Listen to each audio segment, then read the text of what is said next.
সকলোকে স্বাগতম জানাইছো মোৰ এই চেনেলটোলৈ। আজি আমি দশমমান শ্ৰেণীৰ বিভাজন সূত্ৰটোৰ ওপৰত পঢ়িম। যদি এতিয়াও তোমালোকে মোৰ চেনেলটো সাবস্ক্ৰাইব কৰা তেনেহ'লে সাবস্ক্ৰাইব কৰি ল'বা আৰু লগত থকা বেল আইকনটো প্ৰেছ কৰি ল'বা।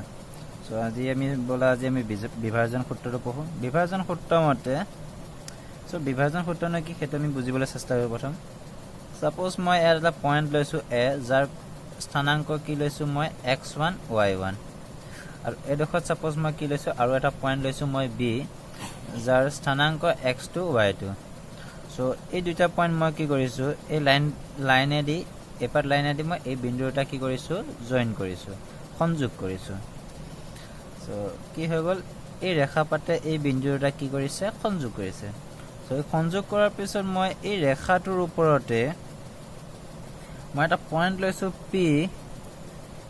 লৈছোঁ পি, যাৰ স্থানাংক xy yy। তো পইণ্ট লোৱাৰ পিছত কি দেখা পাইছোঁ, এই ৰেখাখণ্ডটোক লেফ্ট হেণ্ড চাইডে এই বাওঁ চাইডে কিবা এটা পাৰ্ট আছে আৰু ৰাইট হেণ্ড চাইডে কিবা এটা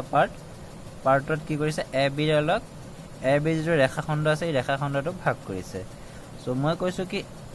বাওঁ চাইডৰ খণ্ডটোক মই m1 বুলি কৈছোঁ আৰু সো চাইডৰ খণ্ডটোক মই কি কৈছোঁ m2।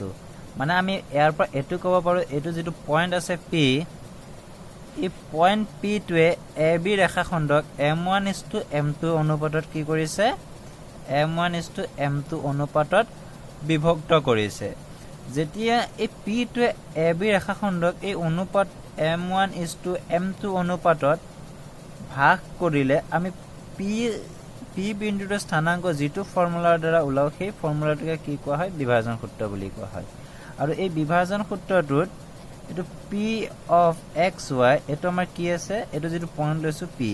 আৰু ইয়াৰ স্থানাংক আমাৰ কি হ'ব, এই পইণ্টটোৰ স্থানাংক আমি কেনেকৈ পাম, এই যিটো আমাৰ অনুপাতত ভাগ কৰিছে সেই অনুপাতটো আমি তলত কি কৰিম, যোগ কৰিম, m1 + m2 লিখিম। চ' এইটো লিখাৰ পিছত এই m1টো এডোখৰত আহিব প্লাছ m2 আহিব। চ' ঠিক তেনেকৈ ইয়াতো m1 + m2 লিখি ল'ম। লিখাৰ পিছত এই m1ৰ লগত মোৰ যিটো ছেকেণ্ড পইণ্ট আছে তাৰ x2 কোঅৰ্ডিনেটটো আহিব, আৰু m2ৰ লগত এই ফাৰ্ষ্ট পইণ্টটোৰ x1 কোঅৰ্ডিনেটটো আহিব। ঠিক তেনেকৈ ইয়াত এই ছেকেণ্ড পইণ্টটোৰ y2 কোঅৰ্ডিনেটটো আহিব m1ৰ লগত, আৰু m2ৰ লগত ফাৰ্ষ্ট পইণ্টৰ y1 কোঅৰ্ডিনেট। চ' ইয়াত কি দেখা গৈছে, ইয়াত x1 x2 আছে, মানে কি যেতিয়া মই এই বিভাজন যিটো পইণ্ট পি আছে, এই যিটো বিন্দু পি এ বি ৰেখাখণ্ডক ভাগ কৰিছিলে,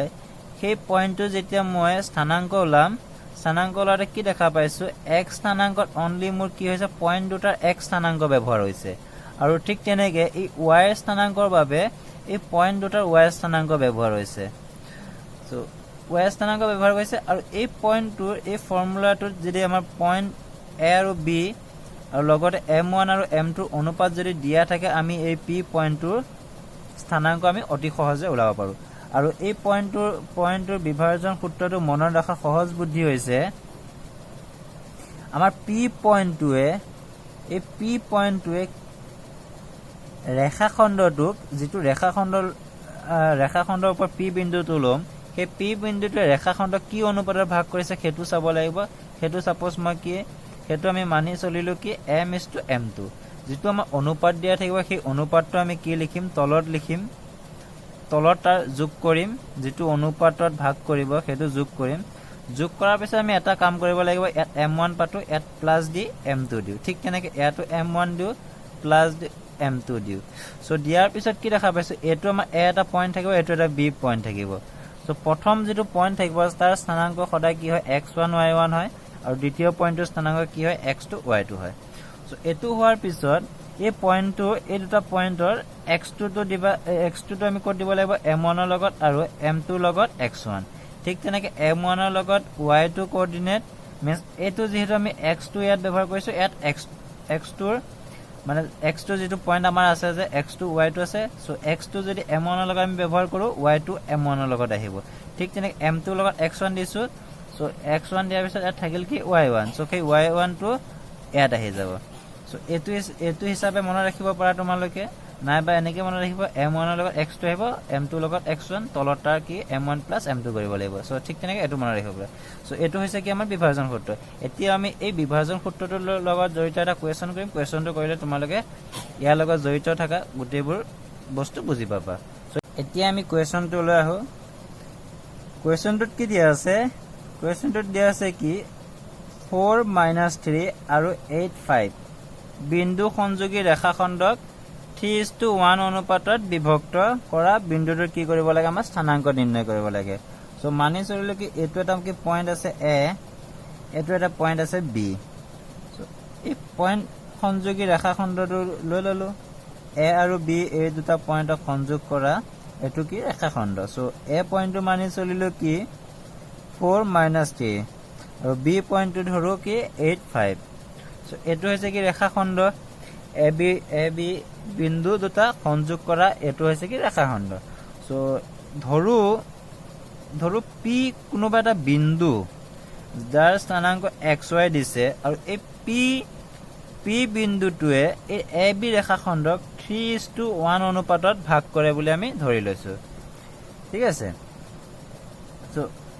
p কোনোবা এটা বিন্দু লৈছো মই ab ৰেখাখণ্ডৰ ওপৰত আৰু এই বিন্দু p টোৱে ab ৰেখাখণ্ডক 3:1 অনুপাতত কি কৰে 3:1 অনুপাতত বিভক্ত কৰে তেতিয়া হলে মই ইয়াত কি পাই গলো m1 পাই গলো 3 আৰু m2 পাই গলো 1 সো এতিয়া যেহেতু মই এই m1 m2 পাই গলো আৰু পয়েন্ট কেটা জানো যদি মই বিভাজন সূত্ৰত বহাই দিও মই এই p বিন্দুটো পাই যাম সো তাকে ধৰো তাকে ধুনিয়াকে লিখিলে আমি লিখিব পাৰো কি ধৰো p of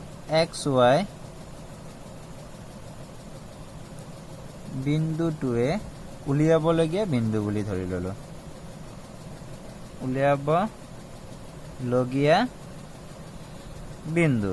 সো এই বিন্দুটোৰ ক্ষেত্ৰত যদি আমি এটা বিভাজন সূত্ৰ ব্যৱহাৰ কৰো সো বিভাজন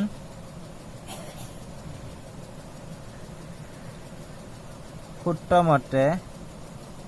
p of xy মই কি লিখিব p of যেটো অনুপাত থাকে তাক মই যোগ কৰিম m1 ৰ লগত x2 আহিব আৰু m2 ৰ লগত আহিব x1 কমা আহিব তাৰপিছত m1 + m2 কৰিম m1 ৰ লগত মোৰ কি আহিব y2 আহিব আৰু m2 ৰ লগত আহিব কি মোৰ y1 সো যেটো ফৰ্মুলা আমি অলপ আগতে পঢ়ি আহিছিলো সো এখিনি মোৰ x আহিব এখিনি মোৰ কি দিব y দিব সো x ৰ প্লেছত এখিনি আহিব y ৰ প্লেছত এখিনি আহিব সো x = মই যে সলভ কৰো মই এখিনি কি পাম x2 m1 + x1 m2 আৰু ইয়াত কি আহিব m1 + m2 সো এখিনিত মই ভ্যালু বহাই দিম x2 ভ্যালু কোনটো আহিব মোৰ এই যেটো সেকেন্ড পয়েন্ট থাকিব তাৰ এটো পয়েন্ট আহিব x2 এটো আহিব y2 ঠিক তেনেকৈ ইয়াত x1 আহিব এটো y এতিয়া যদি m1 m2 x2 আৰু x1 আৰু x2 ভ্যালু আমি এই দুটা পয়েন্টৰ পৰা পাম যদি ইয়াত আমি বহাই দিও তেতিয়া কি পাম m1 ৰ ভ্যালু আছিল 3 আৰু m2 ৰ ভ্যালু আছিল 1 সো 3 + 1 x2 পয়েন্ট কোনটো আহিব 8 আহিব x1 কিমান আহিব 4 সো x2 আহিলে 8 m1 আছে 3 প্লাস x1 কিমান আছে 4 আছে m1 কিমান আছে 1 আছে তো যেতিয়া এটো সলভ কৰিম সো 8 * 3 কৰিলে আমি কিমান পাম 24 আৰু 4 * 1 কৰিলে 4 সো 24 ৰ লগত যদি মই 4 এড কৰো মই কিমান পাম 28 আৰু এই 4 এ 28 কিমান বাৰ যায় 7 বাৰ যায় সো x ৰ ভ্যালু কিমান পাই গলো মই 7 সো ঠিক তেনেকৈ মই y ভ্যালুটো মই ইয়াৰ পৰা ভ্যালুটো উলাম সো y m1 কিমান আছিল মোৰ 3 আৰু m2 কিমান আছিল 1 সো আৰু এই y2 ভ্যালু কিমান পাইছিলো 5 আৰু m1 কিমান 3 সো প্লাস y1 কিমান -3 আৰু m1 কিমান আছে 1 সো এখিনিক যেতিয়া মই সলভ কৰিম কিমান পাম 3 + 1 কৰিলে 4 আহিল 5 * 3 কৰিলে কিমান 15 আৰু ইয়াত কিমান আছে -3 সো 15 - 3 কৰিলে কিমান আহিব 12 আৰু 4 এ 12 কিমান যাব 3 সো এটো পাই গলো 3 সো এতিয়া কি লিখব পয়েন্টটো মোৰ কি হৈ যাব গৈ x কোঅৰ্ডিনেট আছে মোৰ 7 আৰু y কোঅৰ্ডিনেট আছে 3 সো পয়েন্টটো মই কি পাই গলো p of 7 3 মানে আমি কব পাৰো যে 7 3 পয়েন্টটোৱে ab ৰেখাখণ্ডক 3:1 অনুপাতত কি কৰে বিভক্ত কৰে সো বিভাজন সূত্ৰ এপ্লাই কৰিলে এটো সহজতে ওলাই আহে সো এনেকুৱা ধৰণৰ প্ৰশ্ন তোমালোকৰ পৰীক্ষাত আহে সো ভালকে চাবা আৰু যদি মোৰ ভিডিঅ'বোৰ ভাল লাগিছে তোমালোকৰ তেনেহলে শ্বেয়াৰ কৰিবা বন্ধু বান্ধৱীৰ লগত